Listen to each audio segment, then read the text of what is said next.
जिक्र नबी दा करदे रहना चंगा लगदा है, इस बहाने रब नाल बहना चंगा लगदा है।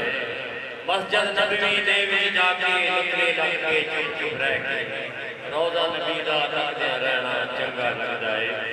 आज इस बाबर के महफिल में हाजिर के लिए गुजारिश है जनाब मोहम्मद साहिब साहब से वो तशरीफ लाएं, प्यारे आका सल्लल्लाहु अलैहि वसल्लम की बारगाह में हदिया अकीदत नात रसूल मकबूल सल्लल्लाहु अलैहि वसल्लम।